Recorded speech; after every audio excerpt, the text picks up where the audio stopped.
Yes, sir. Yes, sir. What it do, gang? Happy hump day. Good morning, good evening, good afternoon, whenever this video finds you. Hope you finds you in the best of spirits. I'm your humble host, Chandler Blakely, aka Goose. Y'all know why I'm here. Bringing you another edition of the starting five for DraftKings and FanDuel, alright? But before we get into that, you know it's the lineup review. Going over my best lineup from yesterday's slate, alright? So we're gonna jump right into that for y'all. If you're new to the channel, man, you're in the right spot. It's the best kept secret in daily fantasy sports, man. The Golden Goose DFS show.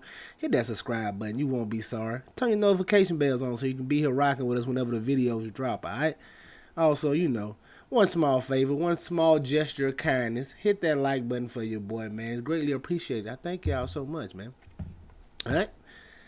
Let's get to it, man. Yesterday, we had the sweat going. Ah, man. Should have had a takedown. Monty Morris should have been my takedown play. At 3% on, he should have been my takedown play. But somehow, people ahead of me still got the Maladon. I don't know how y'all, man. But just side note to you, get ready for that the rest of the season. If you had Dennis Smith Jr. yesterday, I didn't have a lot of him. I told you I thought he was a little overpriced on the video yesterday. I had a couple of lineups with Dennis Smith Jr. But end of the season, man, you're going to get stuff like that. He got ruled out like a minute right at lock or a minute after lock. Some people had Maladon. I don't know how y'all did it. Let me know the information y'all had. But, yeah, man, it gets wacky like that toward the end of the season, man. You'll see. But let's get to it, man. Monty Morris, 3% on, 43 fantasy points. Almost 10x in that 4,800, man. I told the team yesterday, it was a last-minute add to the player pool. Once I saw him and Day'Leon Wright starting, I thought that was a good sign for Morris to see at least 30 minutes with a possibility of more, since Day'Leon Wright has been in one of his primary backups. With them two starting beside each other, I thought Morris could be in line for, like I said, a minimum of 30 minutes and maybe more depending on how the game goes. He didn't get 30 minutes. He got like 28, 29, but he still gave us a hell of a performance at 43 fantasy points. Donovan Mitchell was just heavy on him yesterday. Felt like he was one of the better plays on the slate. He scared me a little bit. Got off to a real slow start, but finished up with 63 fantasy points, man. One of your better point per dollar plays yesterday, as far as the pay-up options. All right? 6-3 for him. Definitely take that 16%. Got Scotty Barnes at 21% on, man. 56 fantasy points for him. Just a guy that was underpriced. Even though it's a perceived tough matchup against the Miami Heat, you talking about Scotty Barnes, a guy who was 7,500 upper sevens the most of the season, close to 8, and now you got him at 6,200. So just wanted to get to him at that spot. John Collins, man, got too cute putting Collins in here. Just trying to take advantage of that Cleveland-Atlanta game. And John Collins, and trying to get different as well. I knew nobody would play on 5,200. I thought it was a pretty solid price. I thought he could get us 35 in this spot, maybe 40 on a good day, but only 25 fantasy points from him really hurt us here. Nick Richards, of course, everybody's chalk at 4,700. I don't know how you couldn't get to him in this matchup against the Thunder. He gave you 29 fantasy points. Tyus Jones let me down, man. Tyus Jones, we needed a much bigger performance from him. 62% on, only gave us 29 fantasy points. Mobley, 59 fantasy points, 28% on. Just another piece of that Cleveland-Atlanta game. That Cleveland-Atlanta game was the game I was heavy on. Trae Young let me down, man. DeJounte Murray finally decided to have a decent game. Trae Young ended up hurting me. And then Jalen Williams at 40% on, gave you 49 fantasy points. 353 over here. This is a $1.20 match. Came in 433rd place over here. Let's go look at FanDuel, and this where I should have had the takedown at. Came in 22nd over here in the $20 contest, man. And everybody in front of me had Maladon. Majority of everybody. I want to know how they get Maladon in. Is y'all wasting 20 lineups on Maladon? Or y'all just had one or two and it worked out? Somebody let me know. Anybody that had Maladon last night, let me know how you got on him. Because he wasn't on my radar. Not that I didn't think he was a good play, but he's backing up Dennis Smith Jr., who I thought would see bulk of the minutes. So I wasn't going to waste 20 lineups on one with Maladon in it. Pardon me, guys. But, 428, man. Best lineup over here. 69% Ty Jones gave you 30. My boy Monty Morris again. 6% on, gave you 45 fantasy points. Jalen Williams gave you 51. Svi Mukelu gave you 51. He ended up being a better play I liked McGowan's as like a pivot from him at lower ownership and a little lower price. McGowan's was decent for his price tag, but Speed just crushed with 51. You needed more of him. Tyler Hero, 16% on, gave you 41 fantasy points. Got Denny Avdi at 18%, gave you 43 here in this spot. PJ Washington, of course, 47% on, gave you 58. Evan Mobley gave you 62 over here, and then I had Bam over here. Bam should have gave me a much bigger game. I keep going to Bam. It was a solid game. I can't lie. 8,144. That's a solid game. But no Jimmy Butler yesterday, man. I keep expecting him to explode for one of them 50, 60-point games that he's capable of in a triple-double style, but it just hasn't happened this season.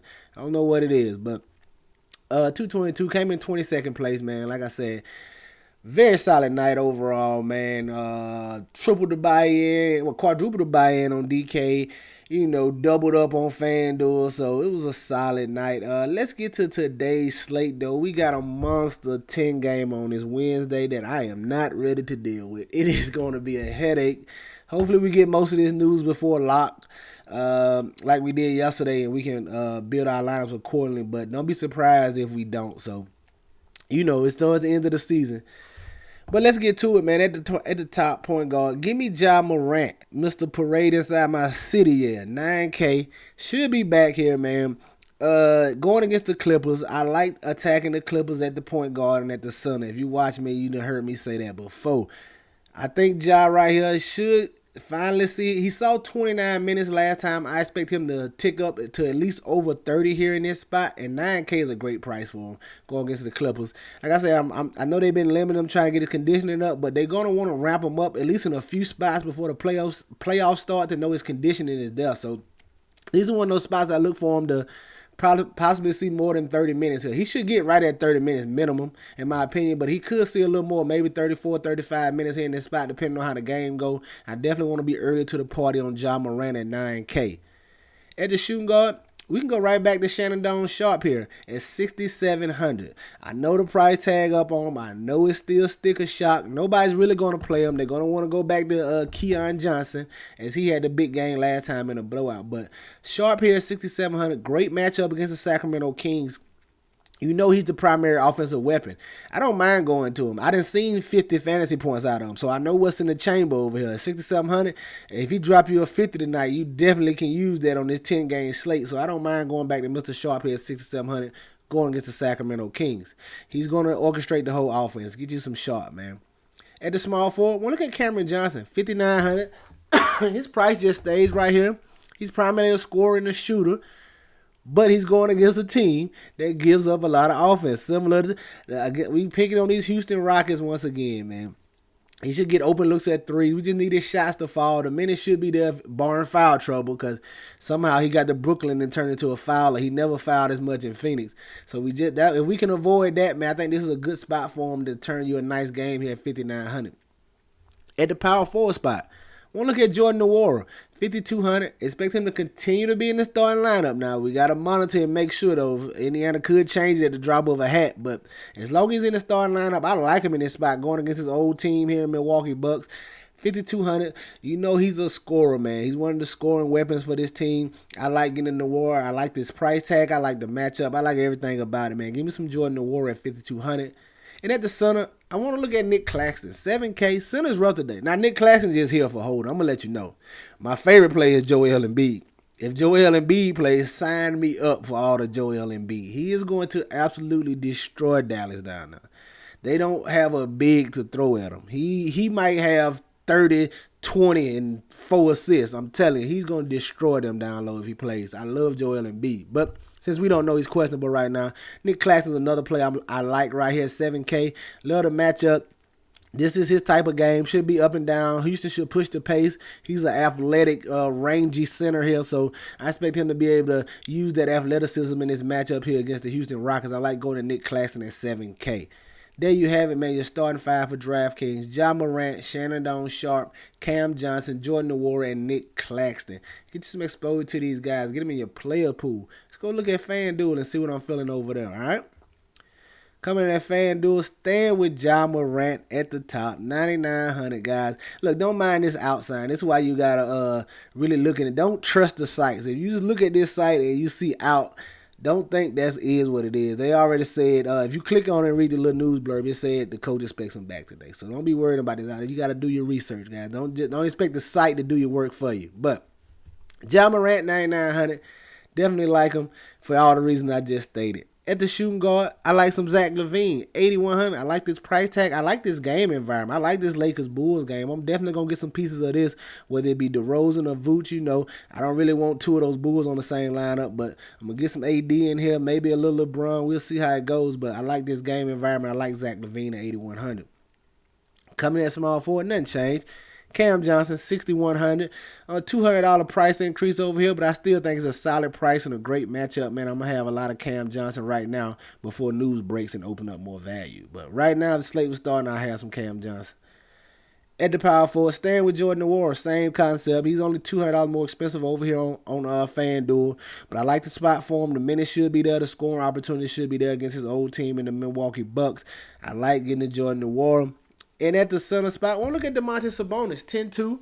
I like this game as well. You saw me do Sharp over there. I like some Fox. I like some Sabonis. I like pieces of this Portland game. And Sabonis, they heavy favorites. They should handle business here. And if they do, it's going to be because of one of Sabonis or Fox going off. So I probably wouldn't put them in the same lineup. But definitely, I don't mind getting Sabonis here, Fox here. I like this game as well. But Sabonis should dominate down there against Eubanks. He doesn't have a lot of size, and Sabonis has just been on a tear. He has been on a tear, pushing, knocking on the door, triple doubles night in and night out. I like him in this spot. I like him at this price tag at 10-2. Get you some Domantas Sabonis, all right? There you have it, man. Your starting five on FanDuel. Domantas Sabonis, Jordan Nwora, Cam Johnson, Zach LaVine, and Ja Morant. Get some exposure to these guys. Get them in your player pools. They for sure going to be in mine, all right? That's going to do it for us here today, man. Y'all know the motto. Chances make champions. Y'all green up. I'll catch y'all tomorrow, all right? Let's get it.